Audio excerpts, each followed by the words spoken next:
Awal Mac lalu, Mahkamah Tinggi Syariah Kuala Lumpur memutuskan anak bekas Ketua Menteri Sarawak Tun Abdul Taib Mahmud iaitu Datuk Seri Mahmud Abu Bakir Abdul Taib perlu membayar mutaah RM30 juta kepada bekas isterinya Shahnaz Abdul Majid.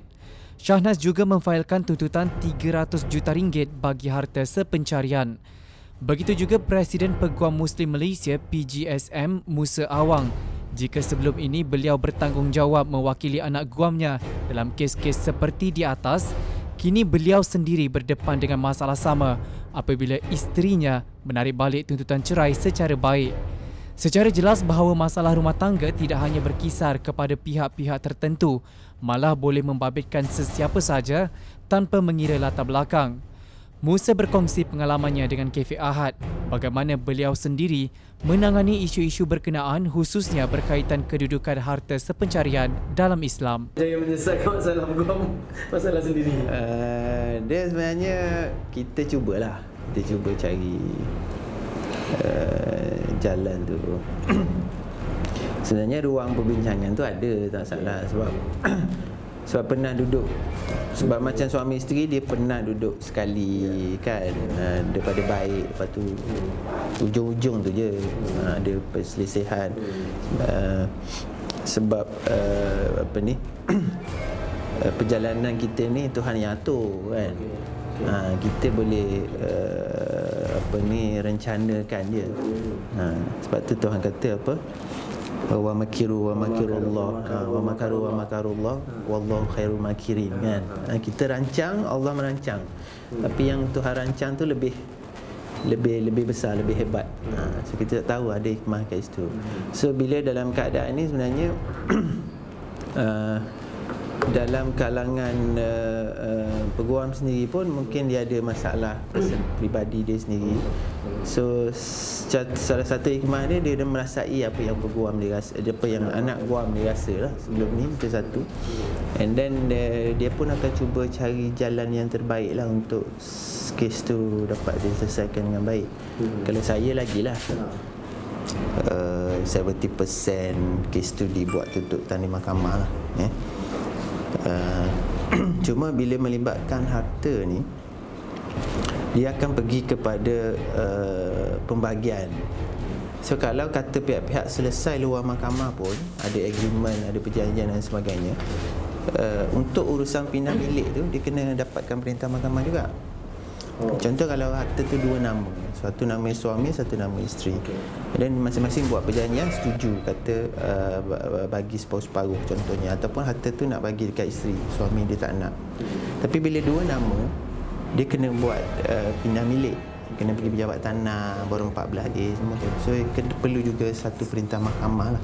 Dia maksudnya kes tu walaupun dah ada persetujuan bersama, perlu juga di-endorsekan di mahkamah syariah untuk dapatkan perintah bertulis. Ada juga berlaku kes begitu, maksudnya bila fikirkan tentang perlu pembahagian dan sebagainya tu.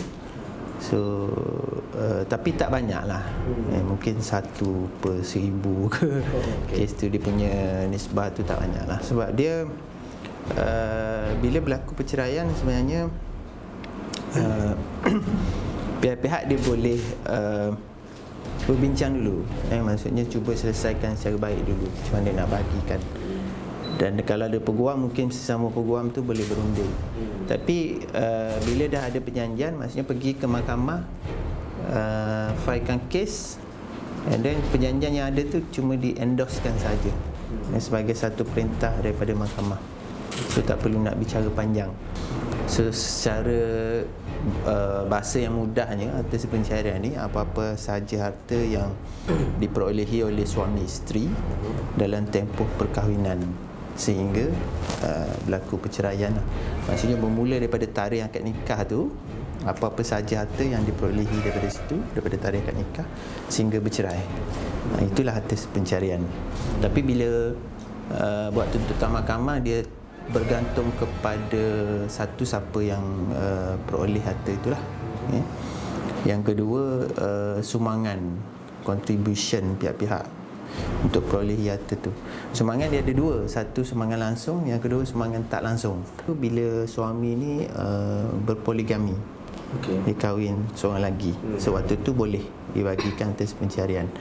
So bercerai dengan suami poligami. So dua keadaan ni yang boleh dibagikan sebagai harta pencarian.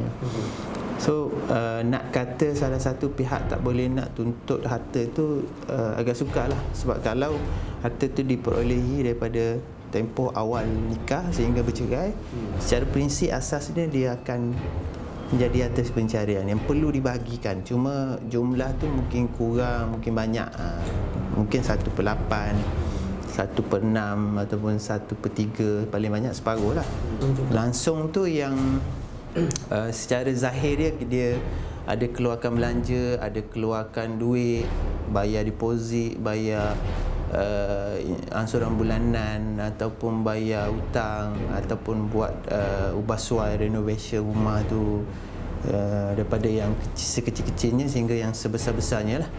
So dia kira nanti sumbangan secara langsung. Secara yang tak langsung ni biasa dia lebih fokus kepada isteri. Maksudnya isteri bila dia berkahwin, mungkin dia tak bekerja, duduk rumah, suri rumah, tapi sumbangan tak langsung dia jaga anak, uruskan rumah tangga, jaga rumah tangga, kemas sapu sampah semua tu, sapu apa dia panggil, sawang kat atas semua tu, itu dia kira sebagai sumbangan tak langsung lah. Cuma kalau harta tu harta yang diwarisi, contoh harta pusaka, sebelum dia nikah tu dia dah mewarisi harta daripada ayah, family dia. Selepas tu dia berkahwin, tu dia tak dikira sebagai harta pencarian, sebab itu harta yang diwarisi daripada waris daripada keturunan dia. Tapi kalau dibeli bersama daripada awal kahwin ataupun dengan apa cara transaksi pun dalam tempoh perkahwinan tu, daripada mula kahwin sehingga bercerai, itu dikira sebagai harta pencarian. Kehendak kita masa hadapan tu, sekarang yang dah lepas tu lepaslah. So fokus kita apa yang untuk masa hadapan. Maksudnya sekarang kalau kita ada harta, kalau boleh harta tu kita cuba reservekan untuk anak-anak dulu, kan? Kalau boleh kita ada perbincangan bersama bekas suami bekas isteri tu untuk reserve pada anak-anak, maksudnya diberi pada anak-anak ataupun diserahkan kepada anak, itu lebih baik lah. Tapi kalau kata tak setuju begitu, pembagian tu mungkin kita balik pada hukum syarak. Hukum syarak dia bila bab pembagian pencarian ni, dia prinsip dia mudahnya, maksudnya pihak-pihak kena kemukakan bukti masing-masing. Bekas suami kena kemukakan bukti, bekas isteri kena buktikan. Tapi kalau bukti tu tak ada, maksudnya suami pun tak ada, isteri pun tak ada, ataupun isteri ada sikit, suami ada sikit yang boleh dibuktikan, so dia tak boleh nak buktikan sumbangan dia lebih banyak. So syarat dia akan